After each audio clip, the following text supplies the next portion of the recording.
right. So, hi guys.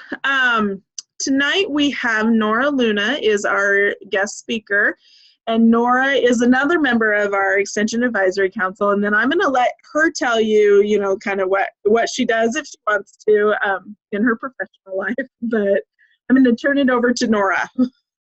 All right. Thank you.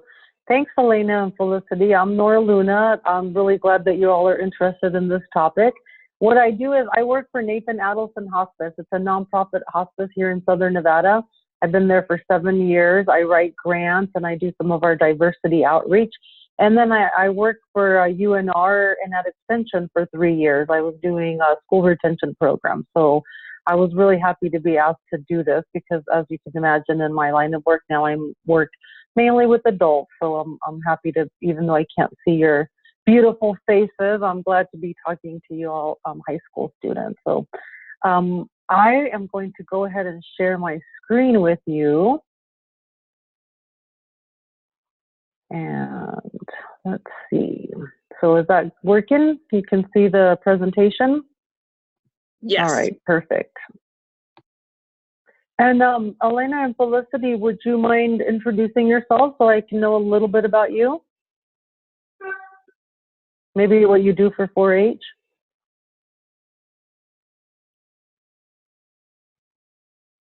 Sure. My name is Elena Peterson. I'm from Elko County, and last year I was the Elko County 4-H president, and I also raise sheep. I have raised sheep for about 6 or 7 years, and I think I just wanted to do this program because I went to a national 4-H conference in Washington, D.C. last year, and I kind of realized how important it was to promote the 4-H program through legislature. So I feel like this will be a great opportunity to improve my leadership and hopefully convince others to offer more support to the 4-H program. Perfect. Awesome. Thank you. My name is Felicity Brown. I've been in 4-H for about 8 years now. Last year I was also the president of my club. We're from Clark County. Currently this year I'm the vice president. And I really, I'm going to be honest, the reason why I wanted to be part of this program is because I really wanted to improve on some of my people skills, and I just wanted to be able to grow in that area because it's something that I've been struggling with. So thank you. Thanks for sharing that. I hope I'll be able to give you both some tips to reach your goals. So appreciate that. Well, what we are going to cover today, and I think it's scheduled for an hour and a half, but we're definitely not going to go that long. And of course, depending on, if you all want to have more interaction and questions, we can do that. But we probably will be done a little bit before the 90 minutes. But what we'll cover is learn a little bit about leadership etiquette as it applies to professional situations. We'll talk about some tips for improving socializing skills, and then what to wear under different situations. And just a reminder that the whole purpose of this is really to strengthen our relationships and foster better communications. And so let's get started. Let's see here. I need to move this a little bit so I can move there. There we go. All right. So to get us thinking about this, I would like for you to imagine a time, visualize a presentation that you've heard, a speech. It could be someone, a teacher, a pastor, an elected official, someone from history, so a current elected official, a time when you were hearing someone and you were really admiring the person or the way they were presenting themselves, the way they were conveying the message. It could be someone that you admire or someone that you agree with or disagree with, but you just found the way they were delivering their message effectively. So I'll give you a few seconds to think about that.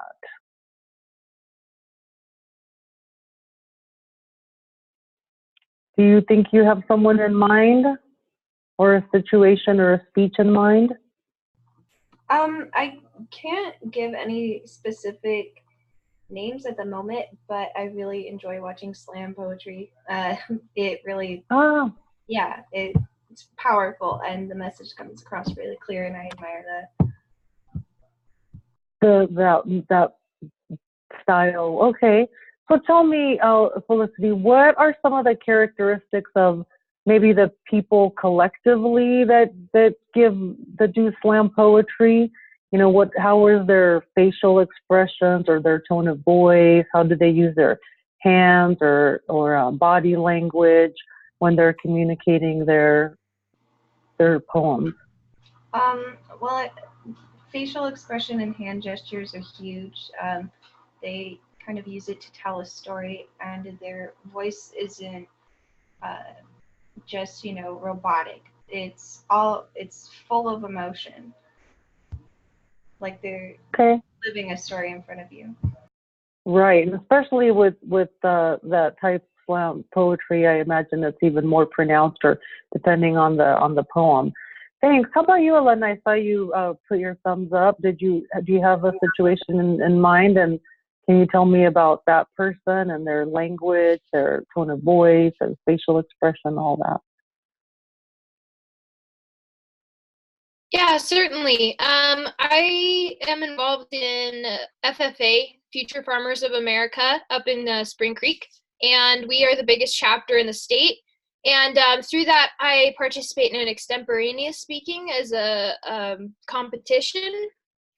And my fellow classmate, she participates in prepared public speaking. And so she memorizes a speech and she presents it in front of judges at our state convention next week. And that have always really admired her because she's someone who's very confident, someone who's very expressive and passionate in what she believes. And so when she presents her speech, she uses a lot of tone of voice to convey her message. So she really emphasizes the important parts and uses fluctuation in tone of voice and in volume to kind of illustrate and keep the person who's listening really engaged. So that's something that I have been trying to work on personally, and I've always really admired that. Thank you. I can tell your voice, both of you are really eloquent already. I'm a little embarrassed, Carrie. Now I think you should have had them teach this class. I'm not, hopefully you'll still get something, but I just from what you all have said, you're superstars. You already have a lot of this down. So, but think about those people, and you said, you already said it, you're trying to adopt some of those styles. Just, every time you go out and speak or you present yourself, maybe be conscious about some of those things you want to emulate and practice and make a conscious effort to try to adopt some of those. And, it may not, obviously different situations call for different things, but you both know clearly from listening to other people present how they use their facial expression to convey a certain emotion, or their tone of voice and the fluctuations in the voice. They're all important. And so it's just something to be conscious of and aware of. And then if there are speakers that you admire, maybe spending a little bit of time. And what I was actually doing right now, I'll show you, you can do it on your phone or whatever, but practice and see how you do, and look at yourself and see if you are projecting yourself how you think you are. So those are all great, great. Nora, just really quick, we had 2 people join us too. It looks like. Okay. At least one person. It looked like we had one person on the phone, but they're gone now. So okay. So we have one other person that joined us, just so you're aware of. Okay. Thank you. Hello. Who else is on with us? Layla, you want to introduce yourself really quick? Hello, I'm Layla. Hi. Okay, welcome. Thanks for joining us, Layla. And where are you? Elko County. Okay, great. So I don't know if you caught that last part, but just keep someone in mind, or a great speech that you heard in mind, and some of those characteristics that you'd like to emulate. Okay. Thank you. You're welcome.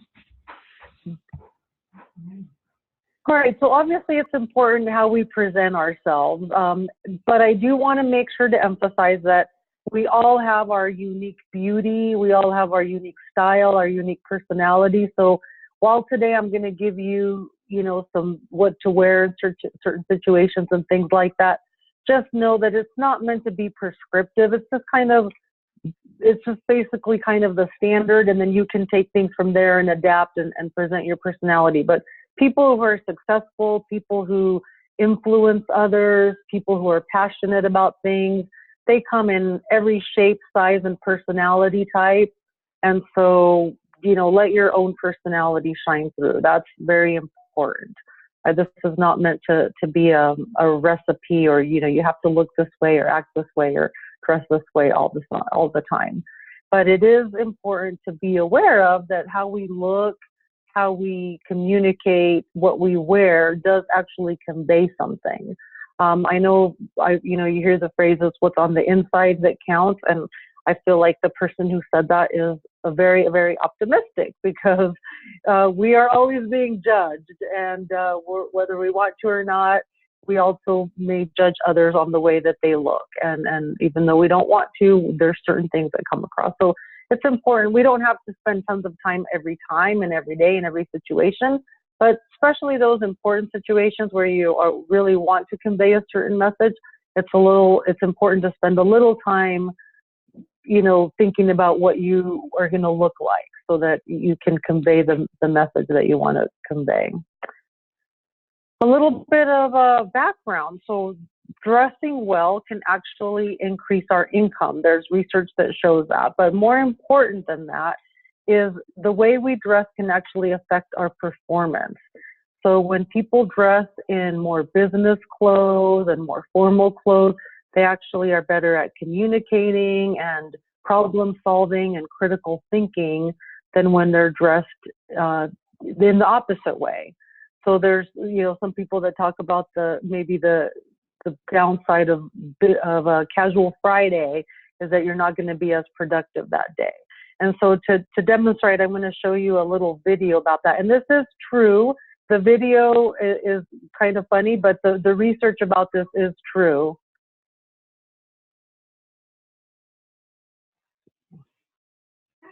Clothing is more than just decoration for the body or protection from the elements. Clothes have power over your mind. Scientists have demonstrated this in Nora? experiments which they divided people into. Yes? Oh, you can't hear? Well, you have to hit stop sharing, and then you have to share that video. So stop sharing the presentation. Okay. And then you share the video, and then it'll show. Sorry, I forgot to tell you that the other day. That's okay. I thought I was sharing everything on my screen. Yeah, no, okay. Yep. Okay, give me a second. Okay. We could hear it. We just couldn't see it. Oh, okay. So I am at the video, and now I hit share again? Yep. Okay.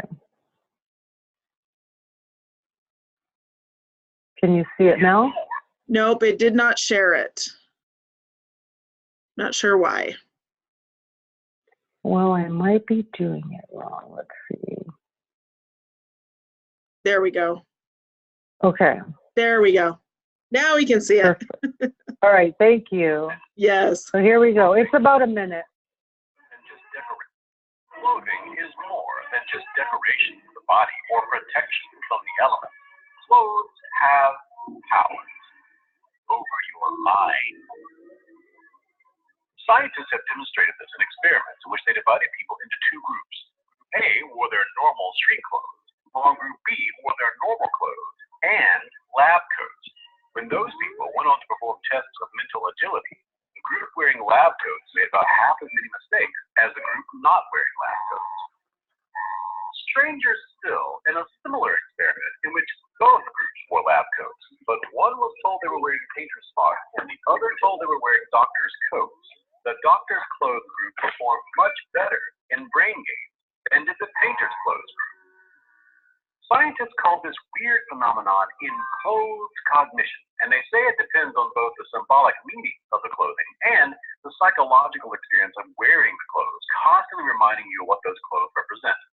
symbolic power of a white coat changes depending on what you call it, and then wearing it prepares you to be more attentive or more careful or more artistic. That feeling can then translate into actual changes in your behavior and performance depending on the situation. So remember, the clothes you wear don't just change the way other people see you, they change the way you see yourself. And wearing certain kinds of clothes can affect the way you behave and even change the way you think. That means. Okay, that's it. Did you all know this, or had you heard about these studies?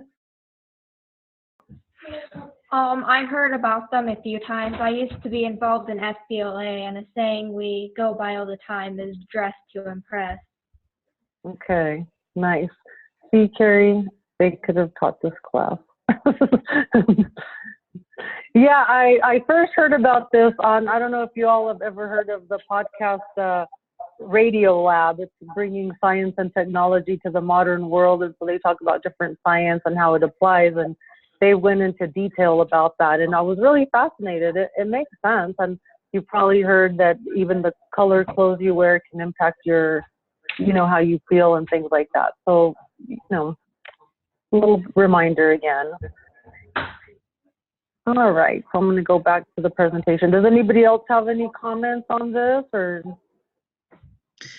Just so you guys know too, I'm going to send a link to that video. When I send out the email, I'll send the link. So if you guys want to watch that again, you can. So. Okay, let's see. It's very interesting. I didn't hear about the studies.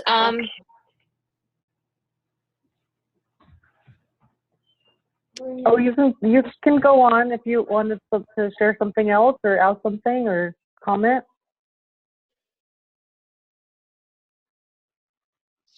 I just really thought that it was very interesting, and I didn't know that was actually a phenomenon until now. So I'll definitely keep that in mind as we move through this program.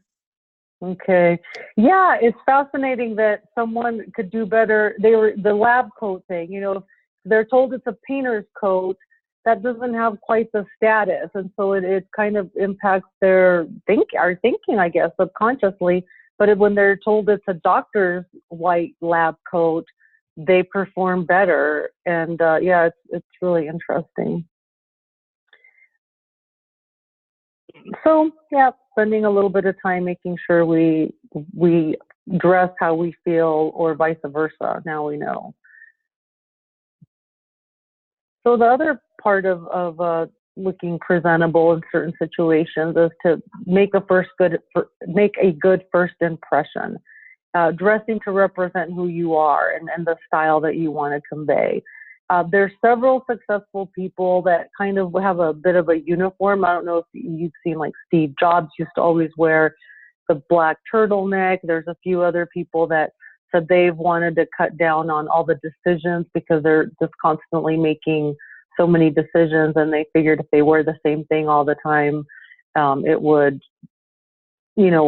just help them in life. And so, they made a conscious effort but then that clothes kind of became symbolic of them, right? They're very successful. And so those are just, clothes say a lot about who we are and what we do. When you're dressing you still want to be youthful and represent who you are, represent your personality type, taking into consideration what other people might think. And because it does take a lot of decision making, and it can be stressful. I mean, I think for a lot of people, it's stressful to figure out what to wear. What we can do is spend a little bit of time is thinking, having 2 or 3 outfits or ensembles that you can have that you don't have to think about. Like, I go to a lot of events and there are a lot of evening wear, and that can be stressful. We're all women, sometimes it's that time of the month or whatever, and you're like, but there's I have 2 black dresses that are they look decent enough. They're like the little black dress, but they're still loose. And most of the time, I know those are my backup dresses. I know I'll have something to wear, but so that's, having something like that. And also money-wise, you don't have to spend a lot of money. I feel like nowadays there's a lot of reasonable options that are not super expensive. It might take you a little bit of time to go to some of the stores and look for key pieces, but you can make a collection of like classic type things, a blazer or like a little pearl necklace. It could be costume jewelry, but those kinds of things, little pieces can be nice. All right, so let's talk about actual clothes. So, what are some of the things that we would consider informal? I think we would all know that maybe, right? Like shorts, or what do you call the half pants? I don't think young people wear those anymore, so it's probably not. But what you'd wear to the movies, jeans, ripped jeans, things like that. What can someone tell me? What are some of the things they would wear, like on a business casual? What we call business casual. Maybe a nice pair of slacks, a nice T-shirt, maybe. Okay. Yeah. How about business or business formal? What I've seen a lot. Go ahead, Elena. Okay. When I was at the conference in DC, they actually lined this out for us. But for business casual, we kind of stuck to khakis and polos. Something that was a bit more laid back. But with business and business formal, we stuck more with slacks, button-up T-shirts and nicer shirts, and then possibly nylons with a pencil skirt, nice shoes, things like that. Things that were very much more formal, things like that. Okay, yeah, you got it. I think it's pretty intuitive for most of us, and then of course it depends on our either work setting. If you're going for an interview, you always want to be a little bit more formal, but sometimes it depends on where you're going for an interview too, right? If you're going, the main thing we're talking about is maybe presenting at committee hearings in the legislature. That's traditionally seen as the most conservative, the place to be the most business formal as possible. And so, those are things to consider. Let's start here with accessories. So traditionally, this is again the most conservative view on business dress.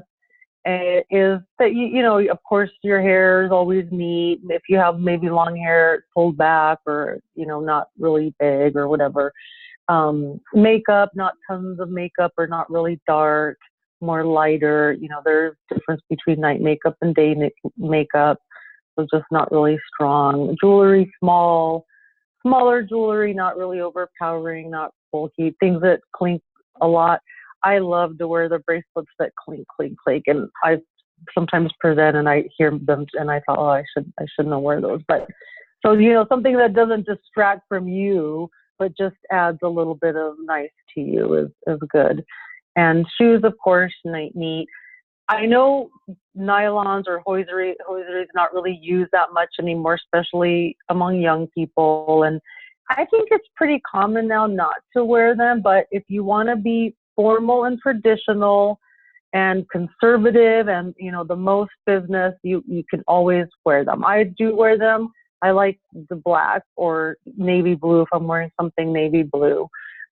But very rarely. And then perfume, of course, not very strong, light perfume, something not so overpowering. Hygiene, of course, neat hair, neat nails, neat teeth, brush our teeth. I have a toothbrush at my office. I have a lot of things in the evening, so I always have a little mirror in my office too, so I always brush my teeth after lunch and before I leave for the next event. So some small things. So I put this up here, gala black tie, because we all will occasionally might get an invitation. Hopefully we'll get an invitation to go to a evening type of black tie or gala event. I had a student recently, I think she was getting her master's, and she didn't know what this was, or she'd never heard of it. And so I thought, just in case, let's put it up here. So I recently went to the governor's ball. That was really exciting. And so I got to wear a long dress with sequins and stuff like that. So that would be something rare, but for those occasions, this is a long dress, a tuxedo for men would be considered gala or black tie. The next level of that, which I actually don't have up here, would be a cocktail dress, because I put the next thing I have on here is business formal, but there is something in between that. So sometimes right after work, or there's receptions or something like that, and they say cocktail. So cocktail would be more like not a long dress, but a little black dress or something like that for girls. And what about business formal? So you said a few things about when you went to DC. This is kind of what you described in terms of business formal. For women, it could be the skirt. I love the pencil skirts, the jacket, a matching blouse or collared blouse, and pumps or dress shoes. And then for men, a full suit with darker colors, the more formal, and a tie, and tie shirt and stuff like that. Any questions or anything on this? Okay. I found a resource today, just right before this, that talks about some of these things, Nora, that I'm going to share with these guys. It's 14 dressing rules. And so, but they're good about, length of like buttoning and all of that. And I'll send it to you as well. I just thought it was nice. Really good. It talks about jewelry and everything. So perfect. Yeah, thank you. And yes. We could go into much more detail, but there are a couple things, especially for for us to keep in mind, is make sure that your blouse isn't too low, or that if you bend over or something like that, the shirt doesn't open too much. So things to keep in mind for business formal wear as well. Traditionally and conservatively, sandals or open-toed shoes would not be considered business formal. I think our society has gotten a little bit more lenient, so it's usually okay. But if you want to be at the utmost business formal, then no toe cleavage either. All right. I have a quick question. Yes. About business formal. Okay. So I'm not much of a really dress up person, and I've never really liked heels that much. Would you say that using flats or maybe very, very small heels, would that still be considered professional enough? Absolutely. Or would you suggest using small heels? No, I would not want you to be uncomfortable. Remember that this is still your personality and what fits right for you. I think that if there's definitely lots of, oh my gosh, I should show you the shoes I just bought. I bought myself some shoes to wear with suits because I've been having a pain in my foot. And so when I was younger, I would hurt my feet. Don't do that. Don't do that, because then you have problems later. Wear the shoes that are comfortable for you, that are, just neat and clean, and they could be a little heel, a little wedge, or flat, whatever is comfortable for you. There are a lot of shoes they're like Oxfords are, you still lace them up. They kind of look like men's shoes, but they're flats. You could wear those with pantsuits. And that's kind of what I've moved to, because I can't wear heels or the pointy shoes that I used to love anymore. And so they're called Oxfords. They kind of look like men's shoes, if you can look those up. I think you should wear what's comfortable and practical. And you can find the things that are business formal and practical and comfortable. I was just going to share that I gave up wearing heels a few years ago, and so I almost always wear flats or little kitten heels. Nothing major, because girls, as you get older, but your feet are don't like heels. Yeah, don't wear those flip-flops as that either. Obviously not for business formal, but not even for casual. They really hurt your feet. You need something a little bit more support. I found out from the podiatrist the best is the wedges, because they support your entire foot. Thanks. I have a question. Okay.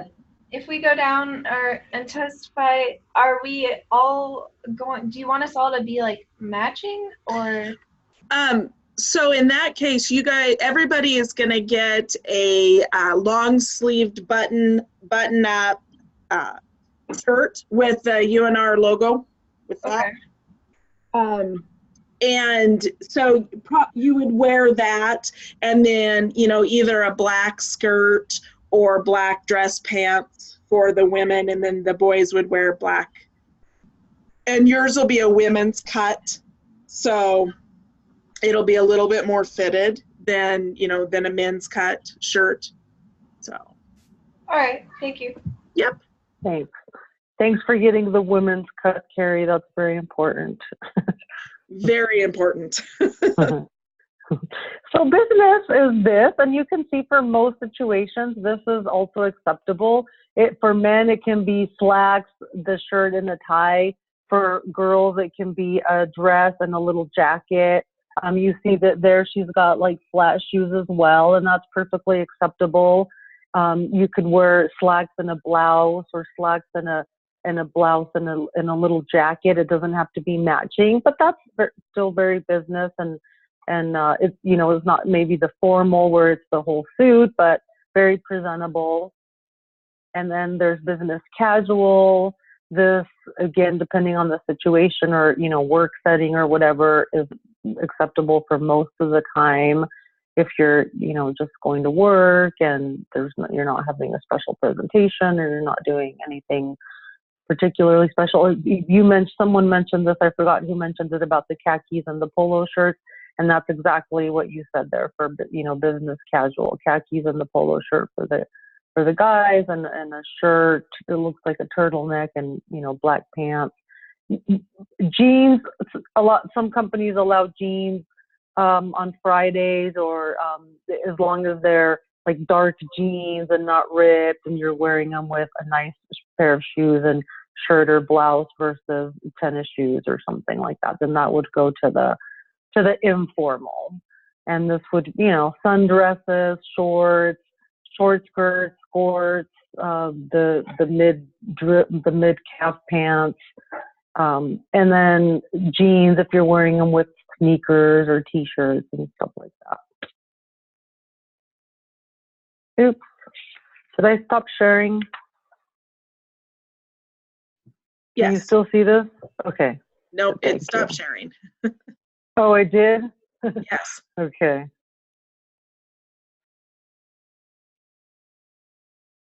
Looks like we lost Elena, but she'll probably be back on.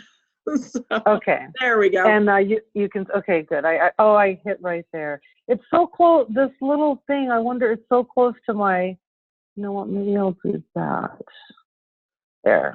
Okay. All right, so now let's talk a little bit about socializing and networking. So one thing that is important is using people's names often. We like to hear our names being called, and most people are interested in themselves.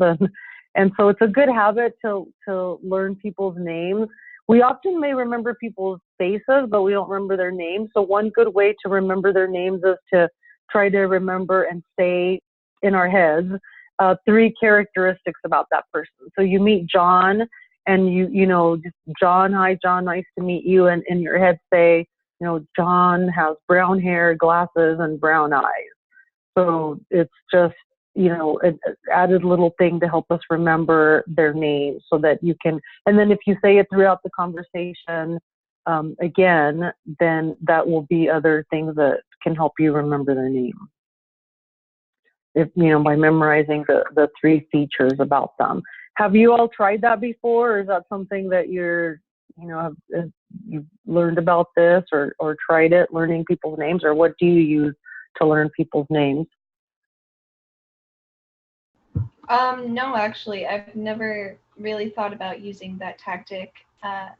It's actually something that I am absolutely terrible at.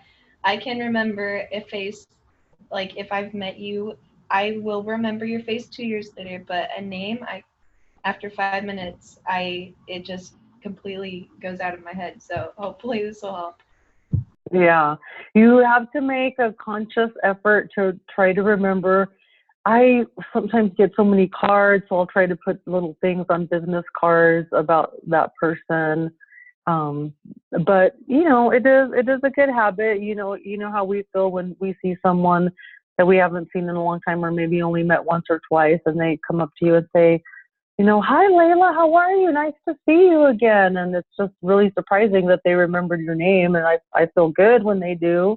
And I feel bad when I don't remember their name. And it feels good to be able to, especially when you have to introduce people, to be really confident, like, hi, John, I want you to meet Susie. Susie, this is John. It's really awkward when, you're like, Susie, I want you to meet my friend.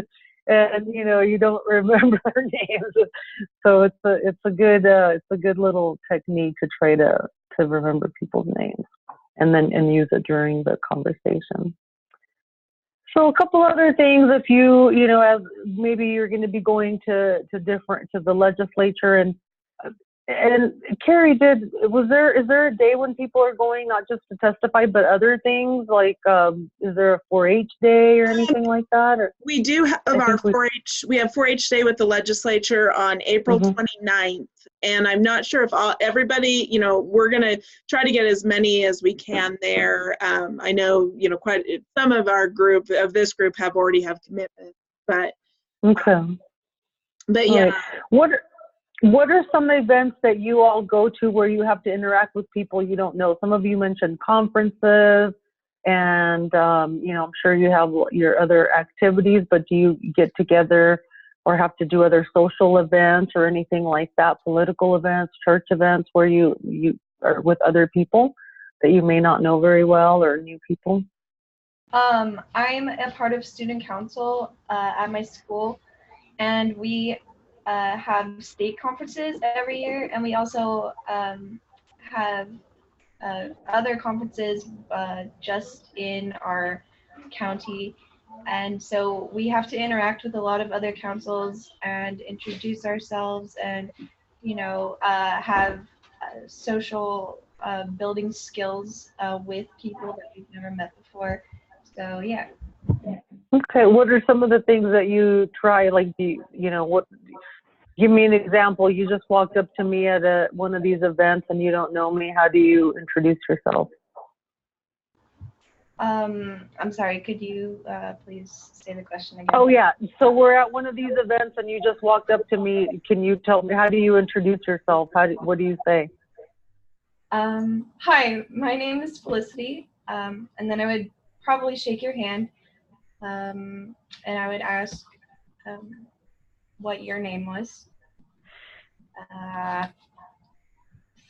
That's usually what I did, and then I just go from there. It just kind of differs with the kind of people that I'm dealing with.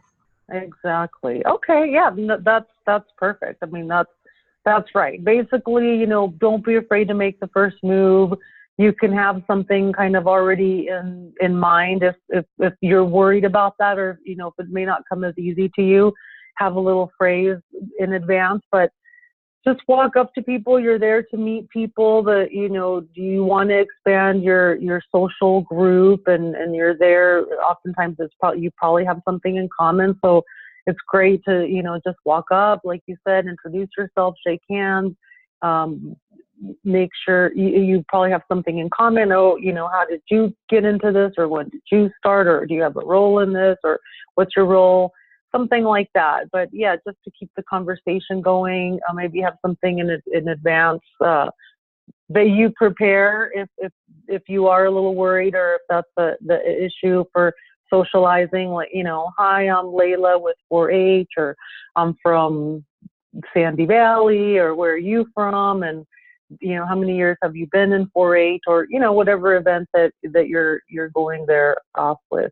If people are new to where you're, like say you're more familiar with the context and people are new, maybe have stuff prepared of either suggestions of, either if they're from out of town, like, oh, you make sure to try this restaurant, or make sure you go to this, nearby movie, or this new movie's playing here, or something about your your location or something about your particular club, just have a few things like that that could be, just to get to introduce yourself or keep the conversation flowing. But try to, if people do ask you something and it's a yes or no, maybe don't just say yes or no. You can say not yet, but I'm planning this or that, or, just to elaborate, and including others. If you're with other people, make sure to introduce them, or if there's a group of people, introduce yourself to everybody there.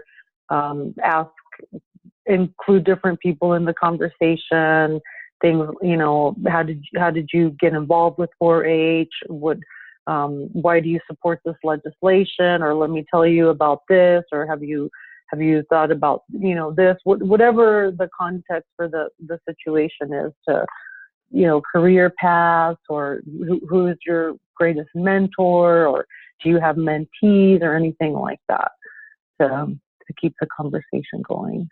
And that's basically it. The last thing is that, of course, we probably all have had awkward social situations and different events, or talking to different people. So not everything's going to be perfect, but it's okay. If you make a connection with someone, great. And if you don't, it's okay. You'll make a connection with someone else, or we'll improve our social skills, and just practice. Maybe practice some of these things. Practice visualizing. I remember one time I had to do a presentation, and it was with a group of a lot older people than me. I was younger, and they knew a lot more about this topic that I was going to present on, but I was going as a representative of the state, and I was just really nervous. I thought they were, maybe not be confident in me, and I realized, I couldn't sleep, and I just thought, if I go in like this, I'm already going to blow it. And I remember, I think I had seen Hillary Clinton give a speech or something that night, and I thought, you know what, I'm just going to visualize that I know what I'm talking about, I knew that the information was correct. I was just more worried about not coming across as confident. And so if I kept with that, of course I wouldn't come off as confident. And so I remember visualizing myself and thinking that I was going to pretend that I was Hillary Clinton, going in and being confident and just speaking, not loud, but speaking with confidence and being sure about what I was sharing, and so that people would look at me and have faith and confidence in the information I was giving. And it ended up going really well. I was really happy with it. And so, just practicing, and even if we have butterflies inside. There was Ann Richards. She was the governor of Texas a while back. She said, wait, now I'm going to get my quote. I think I'm going to get it wrong. Maybe she doesn't, never forget that. But somebody said that it's okay to have butterflies, but we just have the butterflies fly in formation. And so probably everybody gets nervous when they have to speak in front of groups and socialize with people they don't want to, but once you have practiced a little bit and kind of fake it till you make it, then we will be all right. So that is basically it. Carrie's also going to share with you a video about leaders that is a TED Talk that's a really popular TED Talk. You probably may have already seen it. And so she'll send you the links to some of those videos. But is there any other questions or any other things you would like to add, Carrie? Not that I can think of. Thank you. And, I think we've had every single one of our presenters tell them practice, practice, practice. Okay, yeah. And it is, when I have to give a presentation, I may not necessarily practice it now depending on the audience, I may not practice it out loud, but I will practice it in my head. But depending on the audience, there are some audiences that I will practice out loud. Right. Over and over and over. Mm-hmm. Okay, well, I guess that concludes our presentation. Does anybody have Good luck to you all. Yeah, does anybody have any questions for Nora? Not that I can think of. Thank you very much for sharing your knowledge with us and hopefully we'll be able to utilize it the best way possible. Yeah, you're welcome. Anytime. I wish you all lots of luck and lots of success. And if they do testify, maybe you can do videos of them, Carrie. Oh, yes. Yes. And I'm sure we'll let the Extension Advisory Council know. So if they wanted to go on and watch too, but I'll definitely get them. Actually, we should be testifying too. So we will be able to do that as well. Yeah, I know Marilyn was trying to she's like, we'll figure out how to get everybody down there. You know, Marilyn, yeah. She'll figure it out. So, but yeah, and we have no idea when or where or anything yet. So. All right. Okay. Well, great. All right. Thank you so much. Thank you. If you guys can stay on, I have a couple things for you, for everybody. Oh, and then if you want to stop sharing your screen, Nora, there we go. Okay, and then I'm just going to exit out and you all will still be fine, right? Yep. Thank you so much. Good night, everybody. Good night. Thank you. Thanks. All right. Oh, there we go. Okay, so just a couple of things for you guys, and I'll send this out in an email, but I want to get feedback from the three of you.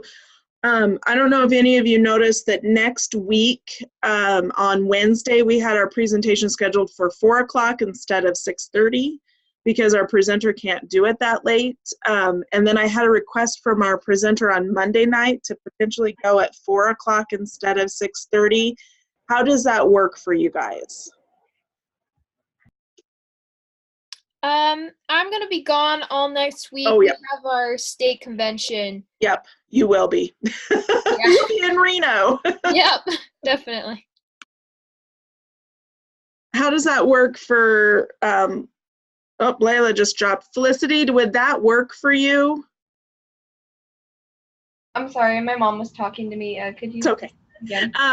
So my question for you was, so next Wednesday, our presenter couldn't go at 4 o'clock or couldn't go at 6:30, so I had actually scheduled it for 4 o'clock. But then I had a request today for our presenter on Monday to go at 4 o'clock as well. Would that work for you? And Layla just joined us again. I don't get home from school until about 4:50 because I have softball practice. Okay. Yeah. Okay. But if it works with all of your guys' schedules, I could just watch the recording if it would be more convenient for everyone else. Okay. Layla, how does that work for you? I should be okay that day. Okay. I have to double check my schedule, but I'll get back to you. I should be good. Okay. And like I said, I'm going to send it out in an email. I'll send it out in the email. I just wanted to kind of hi, Connor. I just wanted to get some feedback from you guys because, I know that throws it off, but, it is what it is at this point. So, okay. The other thing I was going to share with you guys, the shirts, essentially, I have it pulled up, but I'm going to share with you what the shirts are going to look like. I have the men's shirt pulled up right now, but can you guys see that? Yeah. Okay. It's going to be this dark green shirt. So essentially, it's a pretty basic shirt, and then the women's will have a women's cut. Okay. So it'll be fitted. I think I can find it actually if I go, maybe not. Actually, I think what's that? Will we have these for Capital Days? Yes. Yep. Okay. I'm going to order them. Here's what the women's shirt looks like. Okay. So we don't have to worry about bringing like a blouse or anything. We'll just be wearing these. Yeah, you guys can wear these on Capital Days. Yeah. And then I'm thinking the reason I'm doing the green shirts is because that way you can wear them with black pants or a black skirt rather than if I were to do like a navy blue, it's kind of hard to wear that with black. And then also, and khaki, I think it just looks a little bit nicer when you wear the black slacks. And I like the green shirts. So, So yeah, I just wanted to share those with you. I was still waiting. I think everybody on here, you guys are all really good about answering emails. Oh, sorry, that's Capital Days stuff. You guys are good about answering emails. I was waiting on 3 shirt sizes, so I'm gonna have to individually email those people to get those shirt sizes, and then I can get them ordered. So, but then I'll, like I said, this is gonna be the logo that's on them. It may say something about the program. I'm not 100% sure, but essentially that's going to be what it'll be on there, and they'll be embroidered on, so that way you guys have an idea of what they look like. And then, so as a reminder too, for next week, we'll start practicing. We'll probably just have a couple people go each time on their 5 minutes elevator speeches.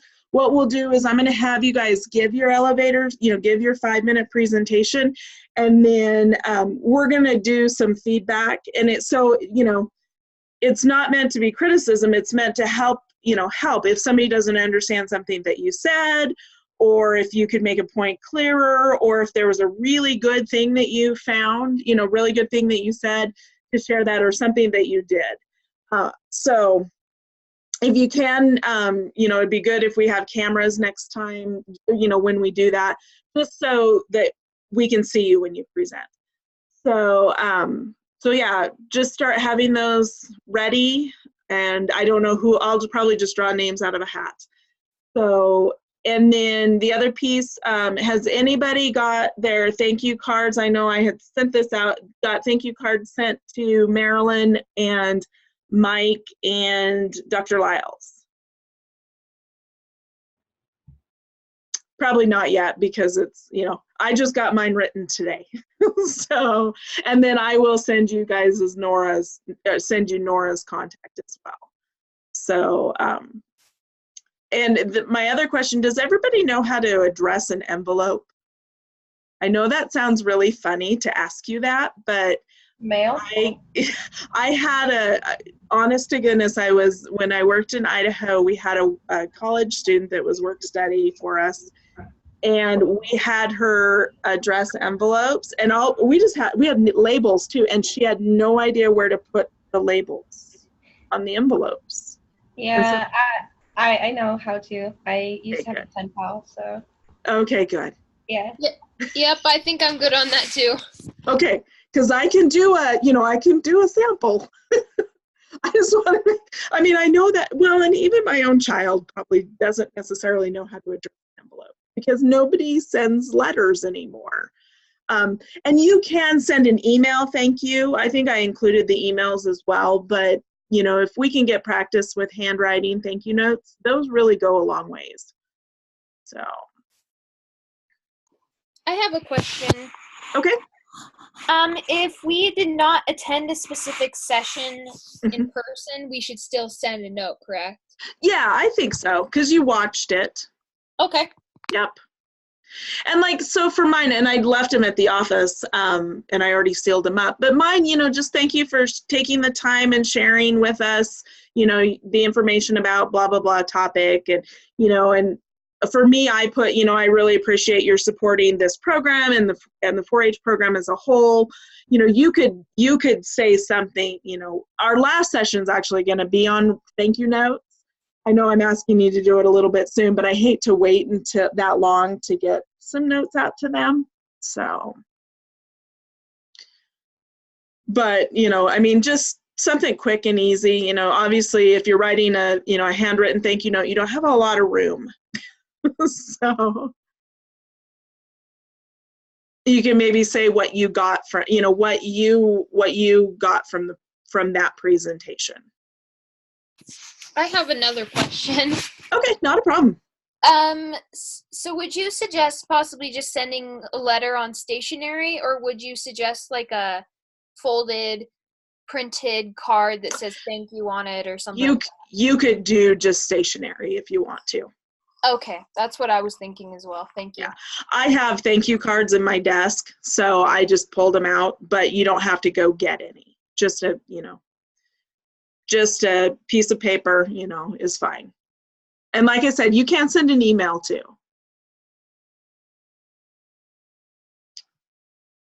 Any other questions? Was this group able to find their legislators, or have you had a chance to try to find your legislators on the website? I haven't had a chance to yet. We've been so busy. I understand. Yes, same here. Okay. Not a After problem. state convention, however, I should get a chance to send Okay. a couple in. Yeah, I'm really sad. I was supposed to come and judge a couple of events, but I'm actually going to be in Vegas during that time. So it's kind of sad. I've done it every year since I've moved to Nevada, and so I was like, oh, I think I was supposed to. She asked me to do the where you give the skit, where you have an issue, the issues. Ag issues, yep. And I've done that one every year, and then I was gonna do the extemp finals. Yeah, I actually remember presenting in front of you last year. For extemp. Yeah, I do remember that. Yeah, I'm really sad that I can't be there, but That's we're a bummer. actually, I'm doing training for staff and for volunteers the beginning of the week, and then the end of the week we're actually interviewing for faculty for Clark County 4-H faculty. So I won't be home in time to do it, but oh well. I did the Star Awards this year. I was one of the judges for the Star Awards. So Oh, that's awesome. Awesome. yeah, I don't know if my background is actually my bachelor's and master's degrees are both in ag ed, in agricultural education, and I had always planned on being an ag teacher. That didn't work. I graduated in December, and there's not a lot of ag teaching jobs in December. So I got a job working for Extension and with 4-H, and I just haven't left. So 25 years later, I'm here. So We really appreciate you doing this. Thank you. yeah, I appreciate you guys participating in this. Thanks, Felicity. It's one of those programs that, like I told you one time, I thought it up in, kind of spur of the moment, and we threw it together really quick. I'll be asking you guys for feedback on things that we could do differently. One of my thoughts that we could do very differently is, instead of doing these, the night sessions, actually just having a weekend at maybe at the 4-H camp in Tahoe, where we do all of it in a weekend session. I agree. That sounds like a great idea. Yeah, there was no way to pull it off this year. So, I think more face-to-face will actually be better. We can get to know each other a little bit better, things like that. I totally agree. I completely agree. So, and I was talking to our development person yesterday, the fundraiser for the college, and I was telling him about this program, and he actually got really excited because one of the pieces that I would add the next time too is how do you talk to funders or potential funders? And so, and then you could go out on visits with like, sometimes I'll go out and talk to a potential funder, and I go with Mitch, and we could take a youth with us, and that would be fantastic. And so there's those kinds of, that's another added piece to this program, because I'm hoping to keep it going to not just do it during legislative sessions. Yeah, I really enjoy the hands-on and the presenting and things like that, and getting to make connections. Yep. So yeah, I definitely agree. I think that talking to funders would definitely be great. Yeah. So, all right. This week I don't really have any homework for this time. There's not really any homework. Just continue working on what has already been what we've already been doing. So. Thank you so much, Carrie. Yep. Thank you, guys. I'll be up in Elko in April, the beginning of April. So. Ooh, what are you doing in Elko? Sessions. Yeah. Actually, I think my husband and son are going with me, so they can go fishing. Oh, awesome. And Connor, I'll send out the link to the recording for the rest of the presentation. So thank you, guys. Yes, please.